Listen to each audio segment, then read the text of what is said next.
সাকিব আল হাসান চেন্নাই টেস্টের প্রথম ইনিংসে বল করেছিলেন ৮ ওভার, প্রতি ওভারে খরচ করেছিলেন ৬-এর বেশি রান, কোনো উইকেট পাননি। দ্বিতীয় ইনিংসে করলেন ১৩ ওভার, দিয়েছেন ৭৯ রান, সেখানেও ইকোনমি ৬-এর বেশি, অর্থাৎ বল হাতে সাকিব নিষ্প্রাণ, প্রতিপক্ষকে শুধুই কিছু রান উপহার দেওয়া, এই আর কি। সাকিবকে বোলিং না করিয়েও তো পারা যায় না, কিন্তু অন্যান্য সময় বোলিংয়ে যেমন রিদমে থাকেন সাকিব, তেমন রিদমে তিনি নেই। এমনকি যেমনটা শুনছিলেন, ২ ইনিংস মিলিয়ে সাকিব করেছেন মাত্র ২১ ওভার, যেখানে কাউন্টিতে এক ম্যাচে সাকিব করেছেন প্রায় ৬৫ ওভারের মতো। কোথায় ৬৫ আর কোথায় ২১? কেন সাকিব বল করছেন না? কেন ব্যাটিংয়ে ছন্ন ছাড়া?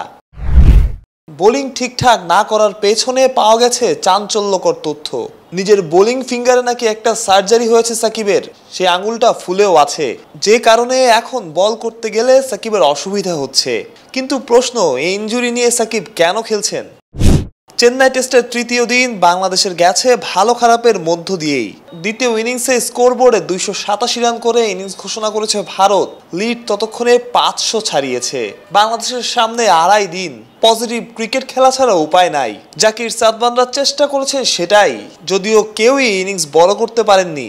জাকির ৩৩, সাদমান আউট হয়েছেন ৩৫-এ। বোঝাই যাচ্ছে ড্র নয়, অসম্ভবকে সম্ভব করার পরিকল্পনাতেই ছিল বাংলাদেশ।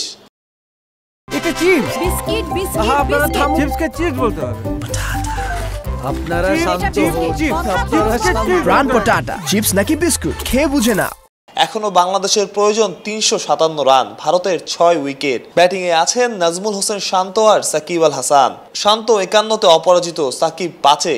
এই টেস্টে পজিটিভ কোনো ফলাফল আনতে হলে অসম্ভব কিছুই করতে হবে, যা কল্পনা করাও হয়তো এখন অসম্ভবই। তবুও স্বপ্ন তো থাকেই। ভারত প্রত্যয় অলরাউন্ডার।